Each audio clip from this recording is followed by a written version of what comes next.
7,994 में ओबीसी की सीट बनती थी 2,158। इसने दिया कितना? 1,441 सीट दिया, सीधा आधा घोटाला। तो 717 सीट हमारा घोटाला कर गए। दोस्तों नमस्कार, इस वक्त हमें आजमगढ़ में और हमारे साथ में है राजभर समाज के जाने माने इतिहासकार एम.बी. राजभर जी।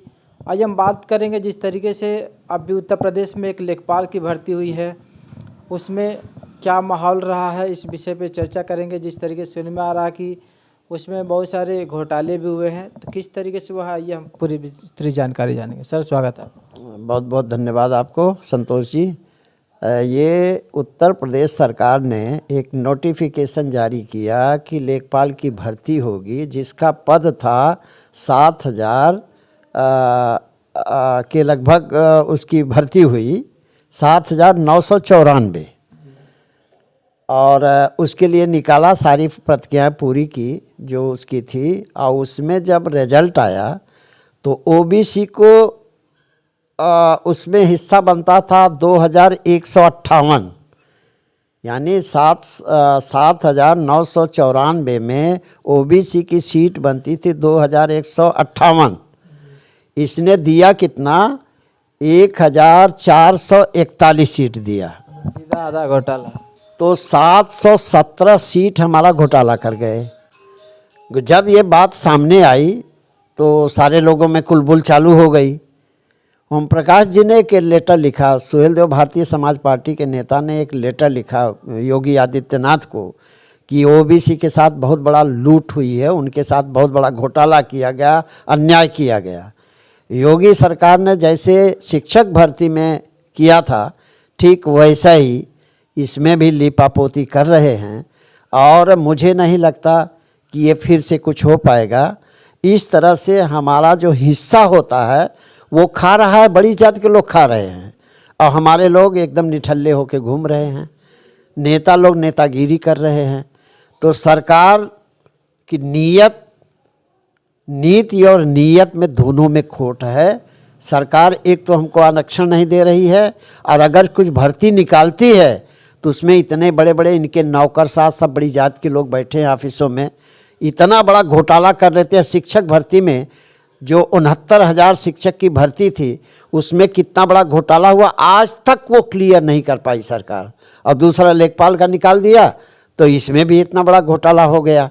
तो इस तरह से बताइए कि ये नौकरशाह जो घुसे हैं सब, उसमें छोटी जात के लोग कितने, ओबीसी के लोग कितने? 27%, 100 में 27 कम से कम होना चाहिए तो 52%, लेकिन आधा दिया, 27% कम से कम होना चाहिए था, उसमें भी कटौती कर दिया।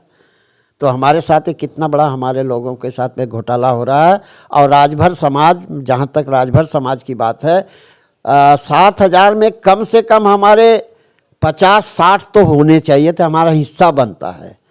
एक भी लेखपाल राजभर समाज का नहीं हुआ है, जहाँ तक मुझे अभी तक जानकारी है, एक भी लेखपाल राजभर समाज का नहीं हुआ है। तो हमारे साथ कितना बड़ा अन्याय हो रहा है। हम कैसे माने कि ये लोकतंत्र हमारा है?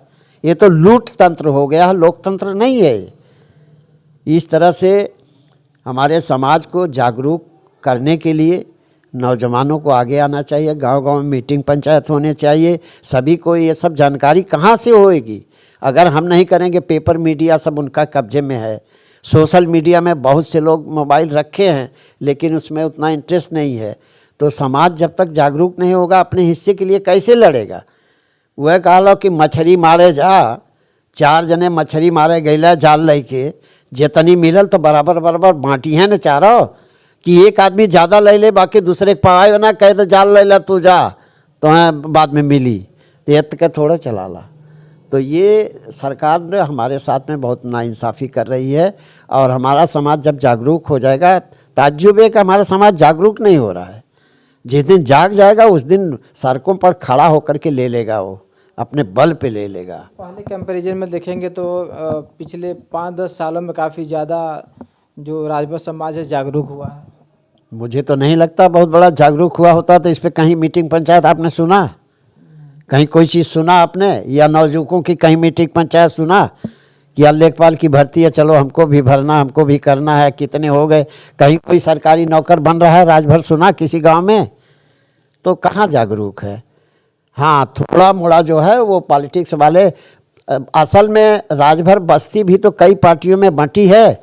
वो फलाने नेता उनके आदर्श हैं, वो फलाने नेता उनके आदर्श हैं, और नेता अपनी नेतागिरी कर रहा है और इनका सब कुछ लूटा जा रहा है। तो इस तरह से जागरूक थोड़ा मोड़ा हुई है, लेकिन वो नथिंग है, इतने बड़े समुद्र के मुंह में जीरा है।